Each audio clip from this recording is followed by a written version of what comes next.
Hello दोस्तों, KDS class में आपका स्वागत। तो आज हम बात कर रहे हैं आवेशन की।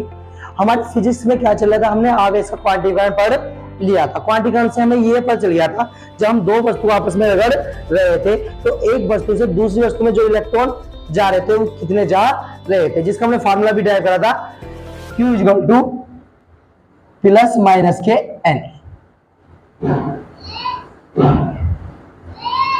आज हमारा टारगेट है कि हम आवेशन को समझ ले, जिसको इंग्लिश में बोलते हैं चार्जिंग। देखो, आवेशन क्या होता है, किसी भी वस्तु को आवेशित करने की जो प्रक्रिया होती है, किसी भी वस्तु की जो आवेशित करने की जो प्रक्रिया होती है उसको हम क्या बोलते हैं, आवेशन बोलते हैं। ये बात मैं लिखता हूं।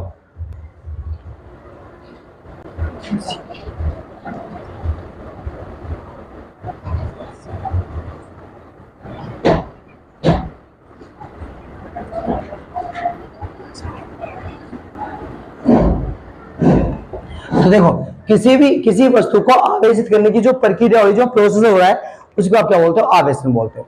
अब ये आवेशन के जो प्रकार है, अगर हम आवेशन के प्रकार के बारे में जाएं, आवेशन के प्रकार, तो आवेशन आपका दो प्रकार का होता है। एक होता है संपर्क द्वारा आवेशन, एक होता है आपका संपर्क द्वारा आवेशन, एक होता है आपका असंपर्क द्वारा आवेशन। असंपर्क द्वारा आवेशन। अब संपर्क द्वारा आवेशन क्या होता है, जब आपकी वस्तु क्या होगी, दोनों वस्तु आपके संपर्क में होगी और जब उसे आप क्या कर रहे हो, आवेशित कर रहे हो, तो वो जो प्रक्रिया कहला रही है वो क्या कहला रही है, आपकी संपर्क द्वारा आवेशन। और असंपर्क द्वारा आवेशन क्या होता है, असंपर्क द्वारा आवेशन वो होता है जब वस्तु आपके संपर्क में नहीं होगी, जब वस्तु आपके संपर्क में नहीं होगी, आप उसको टच भी नहीं करने के, आप उसको छूने के भी नहीं, और जब भी वो वस्तु क्या हो जाएगी, आवेशित हो जाएगी, उसको हम बोलते हैं असंपर्क द्वारा आवेशन। अब संपर्क द्वारा आवेशन में आपको दो बात पढ़ने,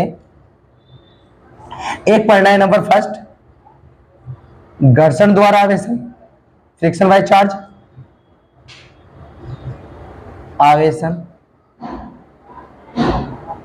और दूसरा पढ़ना है आपको इसमें ही चालन द्वारा आवेशन।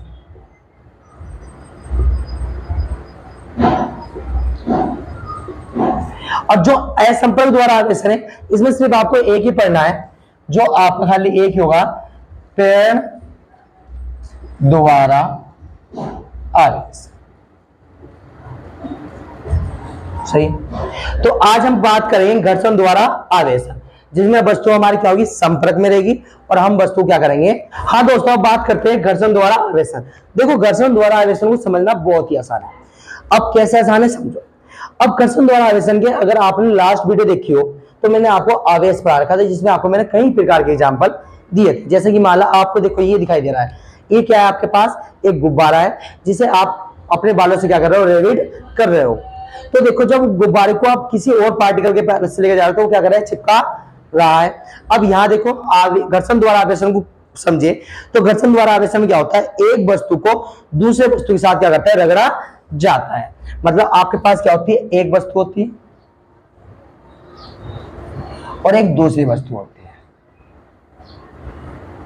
और जब इन दोनों को आपस में आप रेविट करते हो, मतलब घसटते हो, तो एक वस्तु से दूसरी वस्तु में क्या होते हैं, इलेक्ट्रॉन स्थानांतरण होते हैं। ये बात आपको पता है, मैंने समझा रखी है बात लास्ट वीडियो में। जब आप दो वस्तु आपस में घिसट रहे हो तो एक वस्तु से दूसरी वस्तु में इलेक्ट्रॉन क्या हो रहे हैं, स्थानांतरण हो रहे हैं, और जिस वस्तु में से इलेक्ट्रॉन निकलते हैं उस पर धनात्मक आवेश, बोले तो पॉजिटिव चार्ज, और जिस वस्तु के अंदर इलेक्ट्रॉन आते हैं उसके ऊपर कौन सा आवेश आता है, ऋणात्मक आवेश, नेगेटिव चार्ज। ठीक है, तो इसी प्रक्रिया को हम क्या बोलते हैं, घर्षण द्वारा आवेशन बोलते हैं। अब देखो, दैनिक जीवन में आपने एग्जाम्पल भी देख लो, एग्जाम्पल भी आप क्या कर सकते हो। जैसे मान लिया आपके घर में आटे के कट्टे तो होंगे, अब कट्टे होंगे तो उन कट्टों में एक तार वगैरह भी होते हैं, जो कट्टों के मतलब दो तीन ऐसे तार निकाल लो, सही है।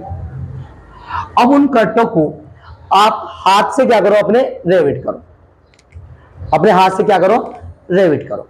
जब अपने हाथ से उसको घिसोगे और घिसड़ने के बाद जब अपना हैंड, वैसे मानता तो नहीं है, बनाने की कोशिश कर रहा हूं इसको,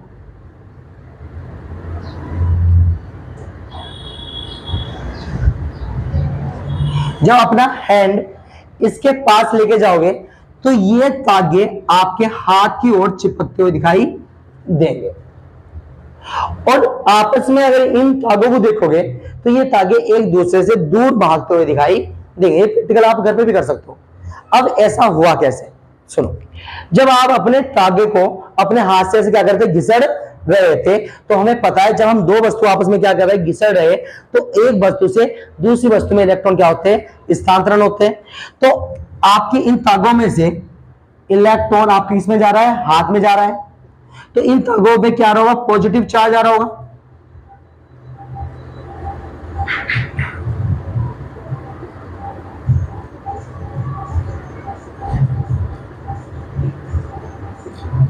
और आपके हाथ पे क्या होगा, निगेटिव चार्ज आ रहा होगा।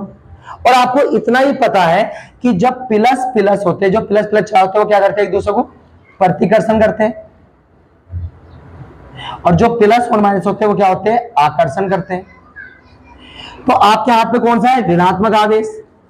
तो जब ये एक दूसरे दूर भाग रहे हैं, तो इस पे भी प्लस है, इस पे प्लस है, तो प्लस प्लस एक दूसरे क्या करते हैं, प्रतिकर्षण करते हैं, इसलिए वे दूर भाग रहे हैं।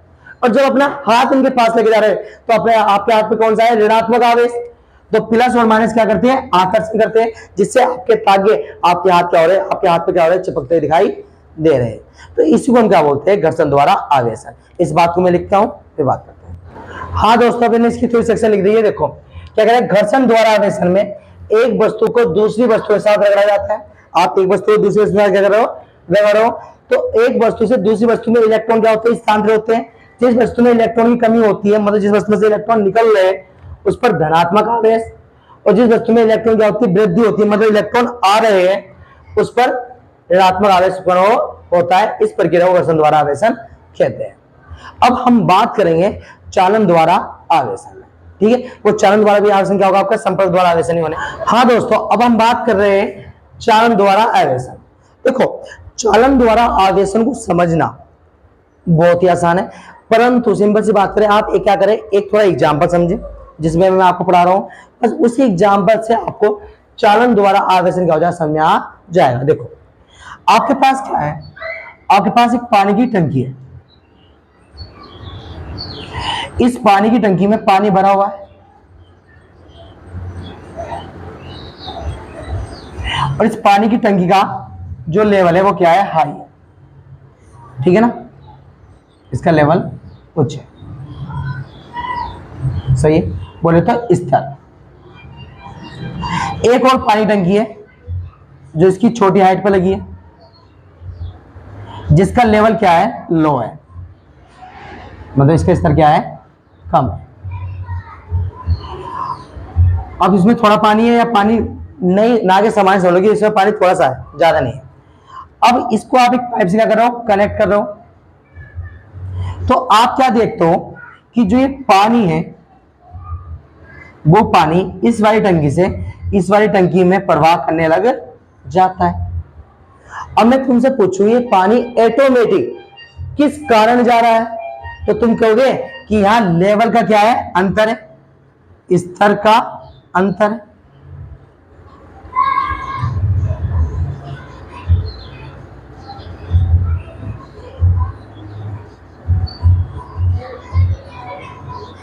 आप बोलोगे कि स्तर का अंतर होने के कारण, जो ये लेवल का अंतर है, एक ऊपर एक नीचे, इसका अंतर होने के कारण पानी जा रहा है, सिंपल सी बात है। मैं तुमसे पूछूं कि अगर ये पानी जाने से अगर आपको रोकना है तो क्या करना पड़ेगा, तो तुम कहोगे दोनों का लेवल क्या कर दो, बराबर कर दो, पानी इससे इधर जाना क्या हो जाएगा, बंद हो जाएगा। मतलब स्तर का अंतर क्या कर दो, लेवल दोनों क्या कर दो, बराबर कर दो, यानी कि लेवल 1 बराबर कर दो लेवल 2 के, और पानी रुक जाएगा, सही है। तो उसी प्रकार समझो कि चालन द्वारा आवेशन में क्या क्या होता है। चालन द्वारा आवेशन में सबसे पहले आप एक क्या लेते हो, आवेशित वस्तु लेते हो। जैसे फुल टैंक भरा हुआ लिया था आपने, तो एक क्या लोगे आप, आवेशित वस्तु लोगे। ये आपकी क्या है, आवेशित वस्तु।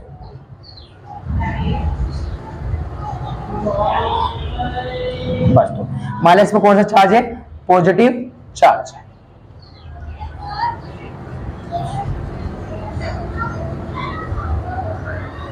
और दूसरी आपने क्या ली थी, खाली टंकी ली थी, कम टंकी ली थी। तो दूसरी आपको अनावेशित वस्तु लेनी है जिसको आप क्या करना है, चार्ज करना है। या आपने खाली टंकी ली थी जिसमें हमने पानी भर रहे थे, तो दूसरी आपको लेनी है अनावेशित वस्तु या उदासीन वस्तु। दूसरी लेनी है आपको अनावेशित वस्तु। अब यहां आपने एक पाइप से क्या कर रहे थे, इसको कनेक्ट करा था। यहां क्या करेंगे, चालक तार से क्या करेंगे, इसको कनेक्ट करेंगे। यह आपका क्या है, चालक तार। सही है। अब यहां इसका लेवल कुछ और है, इसका लेवल कुछ और है। यहां लेवल का क्या होता है, अंतर होता है। उसी प्रकार यहां आवेश ज्यादा है, यहां आवेश बिल्कुल नहीं है। ऐसे नहीं बोल सकते कि बिल्कुल नहीं। अनावेशित वस्तुएं, उदासीन वस्तुएं जितना धनात्मक होगा उतना ही ऋणात्मक होगा। नेट आवेश शून्य होता है, ये बात समझो। देखो इधर आवेश ज्यादा है, इधर आवेश क्या होगा, थोड़ा सा कम, आवेश कम होगा। तो इधर क्या होगा, जैसे यहाँ लेवल का अंतर है उसी प्रकार यहाँ क्या होता है, विभव का अंतर होता है। इसका विभव कुछ और होगा, इसका विभव कुछ और। यहां लेवल के अंतर के कारण पानी प्रवाह करता है, यहां विभव के अंतर के कारण धारा बोले तो आवेश प्रवाह करता है। और आवेश विभव के अंतर के कारण आवेशित वस्तु से अनावेशित वस्तु की ओर जाता रहता है, जिससे आपकी ये वस्तु आवेशित होने लग जाती है। सही है। और अगर मुझे ये पानी जाने से रोकना है तो मुझे दोनों का लेवल क्या करना पड़ेगा, बराबर करना पड़ेगा। तो उसी प्रकार अगर मुझे आवेश जाने से रोकना है तो मुझे दोनों का विभव क्या करना पड़ेगा, बराबर करना पड़ेगा। मतलब विभव 1 बराबर करना पड़ेगा विभव 2 के। तो जब नॉट इक्वल टू किस में जाएगी आपकी, आवेश प्रवाह नहीं करेगा अगर दोनों बराबर हो जाएंगे। सही है। तो चालक द्वारा आवेश में क्या होता है, चालक द्वारा आवेश में एक आवेशित वस्तु लेते और एक अनावेशित वस्तु लेते, उसे एक चालक तार द्वारा जोड़ दिया जाता है। तब इसमें जब जोड़ जाता है तब आवेश आवेशित वस्तु से अनावेशित वस्तु की ओर प्रवाह करने लग जाता है। और ये प्रवाह तब तक बना रहता है जब तक दोनों का विभव बराबर नहीं हो जाए और विभवांतर शून्य नहीं हो जाए। सही है। मतलब विभव का अंतर एक बार को बराबर हो गया तो विभवांतर वहां तभी क्या हो जाएगा, शून्य आ जाएगा।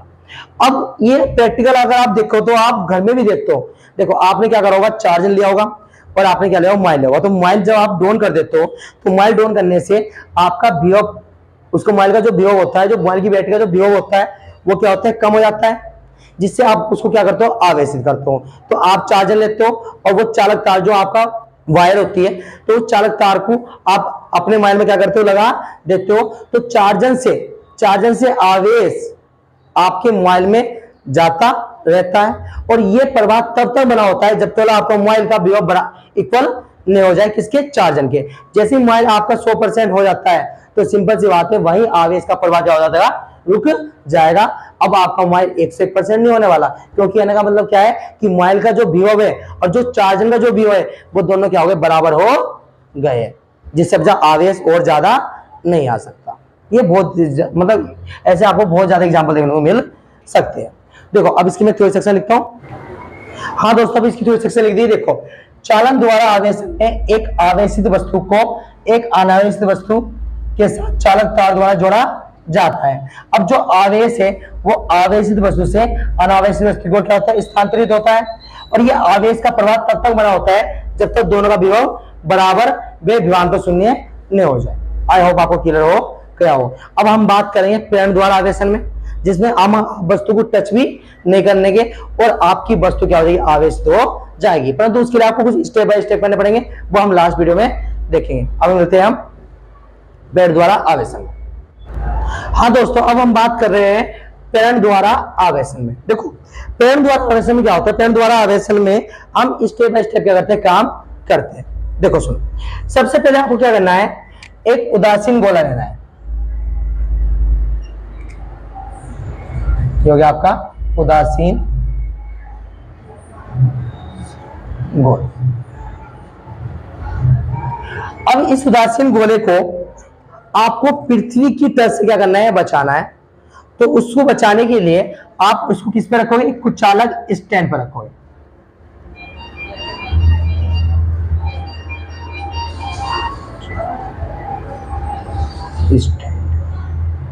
सही। उदासीन गोले पर, उदासीन वस्तु पर, उदासीन गोले पर कहते हैं कि आवेश शून्य होता है। तो वो गलत बात है कि उदासीन गोले पर आवेश शून्य नहीं होता। देखो समझो, जैसे आपका सोडियम है, तो सोडियम के इस टाइम पे क्या है, उदासीन है, इस पर कोई आवेश नहीं है। ऐसा कहना मतलब नहीं इस पर आवेश नहीं है, इसके पास जितने इलेक्ट्रॉन होंगे उतने ही प्रोटॉन होंगे। 11 इलेक्ट्रॉन है, 11 ही प्रोटॉन है। तो इस पर ऋणात्मक आवेश और धनात्मक आवेश बराबर होने के कारण तो इस पर जो नेट आवेश आता है वो कितना आता है, शून्य आता है।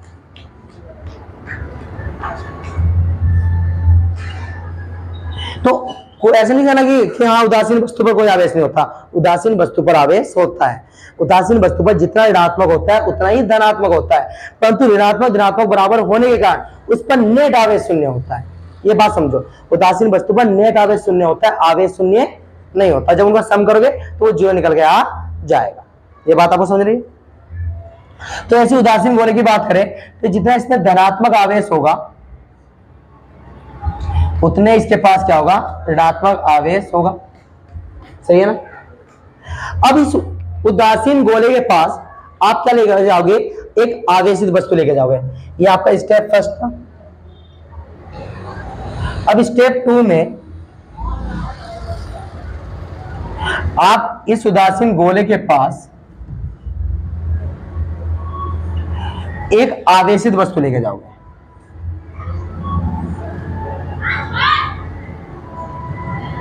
अब तुम्हें पता है कि प्लस और माइनस में क्या होता है, आकर्षण होता है, प्लस प्लस में क्या होता है, प्रतिकर्षण होता है। तो जैसे ही आप आवेशित वस्तु इसके पास लेके जाओगे तो इसका जो निगेटिव चार्ज है वो आकर्षण करेगा, मतलब इसके इधर आ जाएगा, और जो इसका प्लस वाला चार्ज है वो इससे क्या करेगा, प्रतिकर्षण करेगा, जो इससे इधर आ जाएगा। सही है, मतलब अलग अलग हो जाएगा। अब स्टेप 3 में, स्टेप 3 में आपको क्या करना है, इस आवेशित वस्तु को पास रखते हुए, आवेशित वस्तु को नहीं हटानी, इस आवेशित वस्तु को पास रखते हुए इस गोले को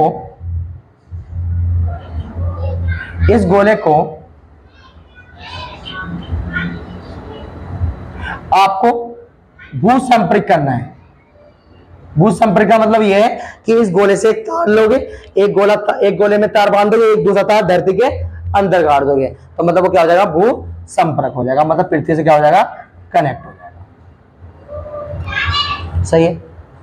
अब इससे क्या फायदा मिलेगा, इससे ये फायदा मिलेगा कि आपके भू संपर्क में से इलेक्ट्रॉन निकल कर आएंगे, मतलब आपकी पृथ्वी के अंदर से इलेक्ट्रॉन निकल कर आएंगे, जिससे ये पूरा जो गोले पर जो धनात्मक आवेश है वो धनात्मक आवेश लेके चले जाएंगे। तो अगले स्टेप में आपको वस्तु को पास रखना है, और जब ये धनावेश भू संपर्क नीचे लेके चला जाएगा तो आपको सबसे पहले क्या करना है, सबसे पहले आपको जो ये भू संपर्क है, इस भू संपर्क को क्या कर देना है, हटा देना है, मतलब काट देना है। ये स्टेप 4 है। सही है। पहले बता रहा हूं कि धनात्मक आवेश ऑटोमेटिक नहीं गया नीचे, भू संपर्क में से इलेक्ट्रॉन आए हैं, धनावेश आवेश को क्या करा है, बुलावा दिया है, आओ भाई साहब हम आपके लेने आए, अब आप हमारे साथ चलो। और जैसे ही वे आपके जितने भी धनात्मक आवेश इलेक्ट्रॉन आने के कारण जितने भी धनात्मक आवेश थे वे भू संपर्क में समा गए। ये बात समझो बात। अब उसके बाद आपको क्या करना है, भू संपर्क क्या कर देना है, हटा देना है। हटाने के बाद सबसे पहले आपको भू संपर्क काटना है, पहले बता रहे हैं। फिर हटाने के बाद आपको धीरे धीरे बहुत धीरे धीरे आपको इस आवेशित वस्तु को हटा लेना है, एकदम झटके से नहीं उठाना, बहुत स्लोली स्लोली। तो इस वस्तु पर क्या बचेगा आपका, ऋणात्मक आवेश बच जाए। देखो इससे पहले आपकी वस्तु उदासीन थी, इस टाइम पे आवेशित नहीं थी, अब आपकी वस्तु क्या है, आवेशित है, मतलब ऋणात्मक आवेश आ गया है। तो बस इन्हीं स्टेप बाय स्टेप से हम क्या कर लेते हैं, वस्तु को आवेशित कर लेते हैं, ठीक है ना। अगर आपको इसकी थ्योरी सेक्शन चाहिए तो आप कमेंट करिए और फिर हम बात करते हैं कुरान के